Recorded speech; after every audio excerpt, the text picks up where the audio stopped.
नमस्कार, जय सर्वांना.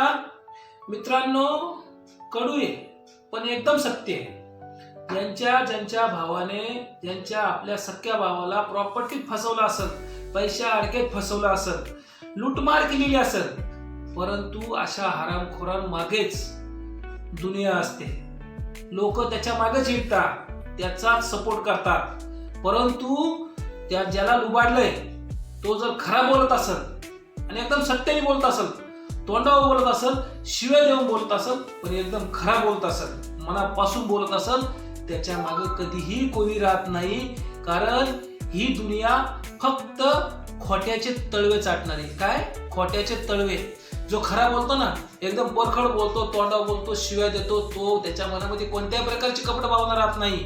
असा व्यक्ती प्रत्येक वेळेस आणि हमेशा एकटाच असतो.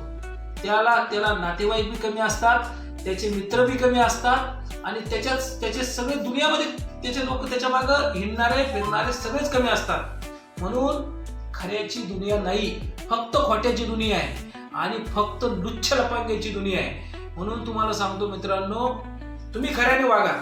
तुम्ही चार लोकांना शिव्या द्या, तोंडावर द्या, परंतु कोणाच्या कपट भावना मनामध्ये ठेवू नका. तुमच्या मागे कोणीच राहणार नाही, कधीच राहणार नाही. लिहून देतो मित्रांनो, कारण तुम्ही खरे बोलताय आणि खरं लोकांना झोंबतंय आणि खरं सख्या आईला पण राग येतो. हे कारण आणि जो लोकांची तळवे चाटतो, तो लोकांची चापुलशी करतो, लोकांची ना चोळेगिरी करतो आणि वरून तो फसवतो. वरून लोक त्याचीच वाहवा करणार, वरून त्यालाच म्हणणार त्याने कोणतं चुकीचं केलंय, त्याने काय चुकीचं केलंय, आणि त्याचीच हे मदत करतात आणि त्याच्या बाजूनच बोलतात. आणि जो खरा बोलतो त्याच्या बाजूने कधी बोलत नाही. बरोबर आहे की नाही? परंतु जो खरा बोलतो ना, त्याच्या मागे कोणीच नसलं तर फक्त आणि फक्त वरचा आहे त्याच्या मागे, तो न्याय देतो. तो चुकीचं करत नाही, तो न्याय देणार. म्हणून कितीही जरी फसवला असेल ना भावाने, त्याला म्हणावा तुला इथंच फेडून जायचं हरामखोरा.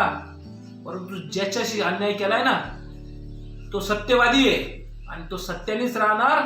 त्याच्या मागे भले कोणी नसलं तरी चालेल, परंतु एकटा देव त्याच्या पाठीमागे असला ना, त्याला तुमच्यासारखे 56 जरी आले ना तरी त्याला आणू शकत नाही आणि त्याचीच बाजी होणार आणि तोच विजयी होणार. खरं आहे का नाही? व्हिडिओ पटला असेल तर व्हिडिओला लाईक करा, शेअर करा आणि सबस्क्राईब करा. जय हिंद.